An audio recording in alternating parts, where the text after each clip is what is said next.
Welcome to this explainer. Okay, today we're tackling a topic that literally strikes fear into the hearts of many. But honestly, it really doesn't have to. We're talking about navigating the Nevada DMV. Whether you're a brand new resident, just looking to update your current ID, or you're simply trying to finally get your paperwork sorted, we're going to completely demystify the whole Nevada DMV experience for you.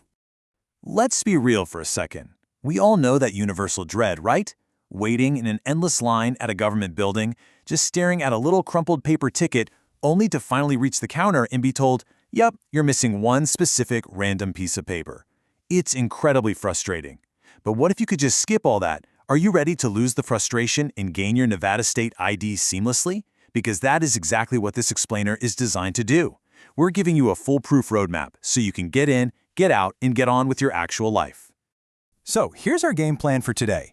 We'll start with the cheat code to the whole system, look at eligibility and card types, and then gather your essential documents. After that, we'll walk through the application process, break down the fees and waivers, and wrap up with some pro tips and resources. All right, Section 1, Nevada ID, the cheat code. Let's demystify this bureaucracy. Think of this section as your ultimate cheat code to save time, money, and those completely unnecessary return trips to the DMV. First off, who can actually get one of these? The baseline is super simple. If you're a Nevada resident and you're at least 10 years old, you can apply. Easy, right? But wait, there is one massive restriction you've got to know right out of the gate. You cannot, and I mean cannot, hold both a valid driver's license and an ID card at the same time, not even if they're from different states. So if you're holding on to a California license, for example, and you want a Nevada ID, you're going to have to surrender that out-of-state license. You can only have one. Let's jump into Section 2, Eligibility and Card Types, where we'll look at the standard ID versus the real ID. Now, there's a crucial difference between these two cards, and you definitely need to be aware of this right now.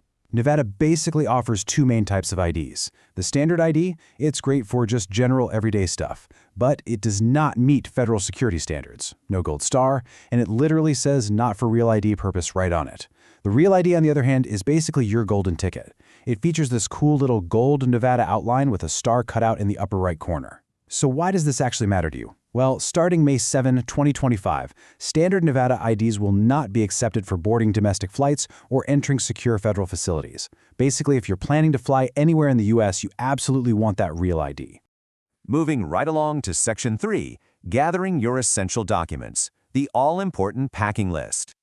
Seriously, I like to call this the packing list, because if you don't pack correctly before you leave the house, your DMV trip is going to be a total disaster. Whether you're going for a standard or a real ID, the DMV requires you to prove four fundamental things. You need one document proving your identity, one document proving your social security number, two separate documents proving you actually live in Nevada, and, this is a big one, if your current legal name is different from what's on your identity document, maybe because of a marriage or a divorce, you need proof of all those name changes too. And here is a massive warning for you. Do not bring photocopies. Just don't do it.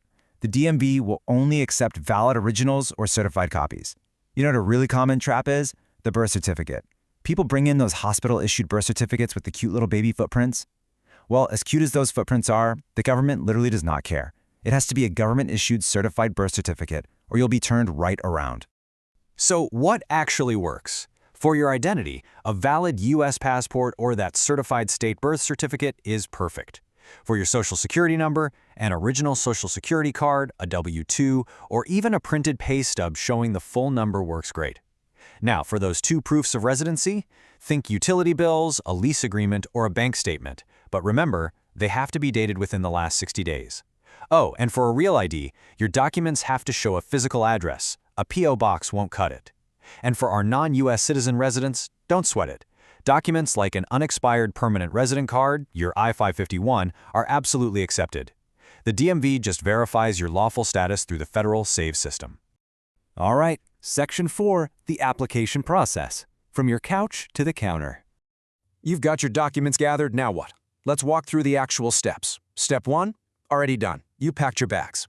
Step 2 is booking an appointment. Now sure, you can try to walk in, but major offices in places like Las Vegas and Reno strongly prefer appointments. You can just hop online and book one at dmv.nv.gov.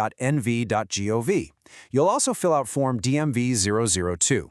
That's the application for driving privileges or ID card. Step 3 happens right at the counter.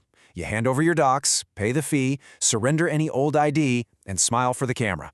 Finally, step 4. You'll leave with your old ID hole-punched and a paper interim document. Your shiny new plastic card will show up in your mailbox in about 10 business days. Now, we've got to talk about the reality of DMV kiosks. You see these things at Albertsons or outside DMV offices, and they look like magical time machines that'll let you completely bypass the line. And hey, in some ways they are. They're fantastic for routine renewals, printing a duplicate ID if you lost yours, or just updating your address.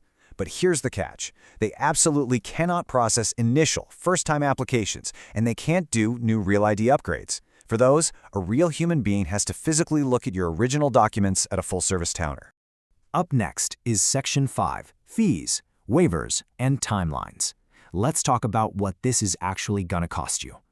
For a standard adult ages 18 to 64, the fee for a state ID is exactly $21.50. Pretty reasonable, right?